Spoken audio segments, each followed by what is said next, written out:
মালদার মোথাবাড়িতে কংগ্রেস ও সিপিএমে ভাঙন। দুই দল থেকে তৃণমূলে যোগ দিলেন প্রায় 500 জন। শুক্রবার মোথাবাড়ির ঘিসনা বাজারে তৃণমূলের দলীয় কর্মসূচি ছিল।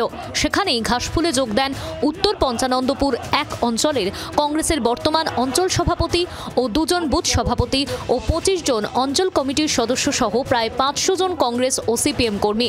শুক্রবার তাঁদের হাতে দলীয় পতাকা তুলে দেন মোথাবাড়ির বিধায়ক ও রাজ্যের মন্ত্রী সাবিনা ইয়াসমিন। ভাটপাড়া নেতাজিনগর এলাকায় এক ব্যক্তিকে খুনের চেষ্টার অভিযোগে রাকেশ মণ্ডল নামে এক অভিযুক্তকে গ্রেফতার করল পুলিশ। রাকেশ মণ্ডলের বাড়িঘর ভাঙচুর করে এলাকার বাসিন্দারা। বাকিদের খোঁজেও তল্লাশি চালাচ্ছে জগদ্দল থানার পুলিশ। ভাটপাড়া পুরসভার 23 নম্বর ওয়ার্ডের নেতাজিনগর কলোনি এলাকায় স্থানীয় 3 দুষ্কৃতী রাকেশ মণ্ডল, সোমনাথ দাস বলতা বাড়ির সামনে থেকে সঞ্জিত বারুই নামে এক ব্যক্তিকে ডেকে নিয়ে গিয়ে ধারালো অস্ত্র দিয়ে এলোপাথারি কোপায় বলে অভিযোগ। কেন খুনের চেষ্টা তদন্ত করছে পুলিশ। সম্পত্তি নিয়ে বিবাদের জেরে 2 পরিবারের মারামারিতে জখম 5। ক্যানিংয়ের দাঁড়িয়া পঞ্চায়েতের রনিয়াপাড়া এলাকার ঘটনা। স্থানীয় সূত্রে খবর, দাঁড়িয়া 2 শতক সম্পত্তি নিয়ে মোল্লা পরিবারের মধ্যে বচসা চলছিল। সেই জায়গায় ঘর বাঁধার চেষ্টা করে আমিন আলী মোল্লারা। বাধা দেয় হাবিবুল্লাহ মোল্লা ও তার পরিবারের সদস্যরা।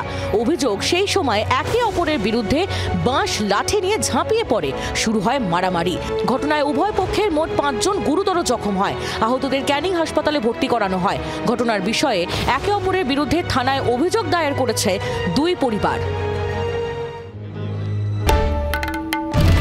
বাংলার আওয়াজ, বাঙালির আবেগ, জি 24 ঘন্টা।